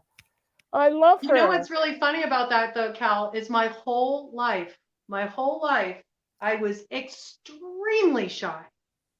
Really? Extremely shy. In fact, people used to always say, how come you never say anything? I heard that the whole time. You would never believe it now, right? Obviously. But I was extremely shy. Even when my mom would try to introduce me to people, I would hide behind her legs and I would just like kind of like peek out. I really just had so much that held me back on so many levels. And I just felt like I couldn't use my voice. And I understand why on multiple levels now. But it was sort of like what you were talking about, those deep experiences we go through. I went through a really deep, painful experience that was very cathartic for me. It was kind of like a leveling experience. And it was through that experience that it was actually ended up being a tremendous gift for me, because it neutralized everything after that point. I'm like, if I can get through that, everything else is a piece of cake. And that's why I'm kind of able to move through really challenging things. Sometimes people say to me, like, how can you be smiling right now? Or how can you be laughing? Or, it's because I understand like how deep it can go, how rough it can be. And then I've seen what's come out of the other side of it. It was like it was my empowerment. It allowed me to sort of say, well, what do I care? If somebody judges what I have to say, or if they view me a certain way, or if they all laugh at me, or I kind of had to get over myself, in a lot of ways. And so it ended up being like a freedom for me to go through something like that. But it's funny because I wasn't always like this, and it was Really? sort of a thing when I was doing burlesque. It was a big thing where it was sort of like fake it till you make it, you know That it would, was oof. it was very intimidating to step on stage as a burlesque dancer, and especially with where I was at that time. I was much heavier, and talk about really putting yourself out there and bucking sort of a societal norm. It was a really kind of like a statement of owning myself, of accepting myself, and yeah, I kind of go about it in an unconventional way, and I got a little bit of that, like, at society kind of streak in me. I'm a bit, I like to buck the system a little bit. I admit it. No, Um, no, no. Yeah, good for you. Thank God for us. yeah, Okay. exactly.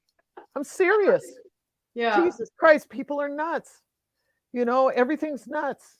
That's the other thing that's going on right now. Is like I said, everybody's waking up and they're just about to find out that there isn't any such thing as Santa. Wow. Like I think of people that I know. I have a lot of friends like with advanced degrees and PhDs and stuff like that. Oh my God. And it's funny, they're having a real hard time right now, those people. Yeah. You know why? Because basically what happened to them is they drank the Kool-Aid and got on the treadmill and ticked off all the boxes and got all of the things that they were told would give them a perfect life. Mm-hmm. And so now they're in a situation where shit, we invested everything in that belief system. And now here we are high and dry because, of course, all of it is based on greed and fear. Right. All right. And I see that it's actually the overeducated intellectual types that are having a harder time with things now. Because guess what? A lot of people don't even know how to make things work when you don't have any money. Right. Oh, yes. And I know Oh, how to do yes. that. I'm good at that. Me too. My It's second very, very husband, true. my And I second mean, and I husband, think that's kind of a good like place to sort of leave things off is just as yeah. we move through this experience, all of us, collectively, I think it's about remembering that piece of just like compassion, that everybody is facing their own demons, their own Oh, stuff, their own challenges. Everybody's having their own towers. The veil's lifting. There's disillusionment coming through for so many, and we each move through it in our own way, and maybe just giving each other a little bit more grace, in those spaces, and also remembering. I think was it Pima Chadra who said that if your compassion does not include yourself, it's incomplete. So, you bet. yeah, just having that peace for yourself too, that like Oh God, I love her. yeah, I said I she's brilliant. oh, I love my little girl. You know why? Because somebody's got to. Okay, that's it. Hmm. That's what it comes down to. Yeah. And I give myself all the things that I whine about not getting. I even pretend to be my husband every now and then, and I take myself out and I buy myself something. Yeah, It's like, here, honey, exactly. you deserve it. Here. Exactly. Yeah. No, you're right. So it's so important. So thank you so much. And Thank you. thank you so much to everybody who showed up, everything you brought in. You all brought in a lot of gems, and it was great to see the chat really lit up. And I appreciate you so much, Cal. And I Thank would you. love to do it again. So, maybe the next time we got something really action packed going on with the astrology, we can Sure. meet up No, no, again. no. Yeah, no. And I'm on my way. I don't know. I'm in Sedona now. I'm leaving in late April and I'll be on the East Coast for the summer. So if we do anything in the summertime, it'll be from there and you'll be able to see what my life is like back there. Awesome. I love it. Sounds good. So All right. thank you, everybody. And Thank we'll be you. back to you some point in the future, and hang tight. We're all in this together. I love you. Thank you. Love you. Bye. Bye.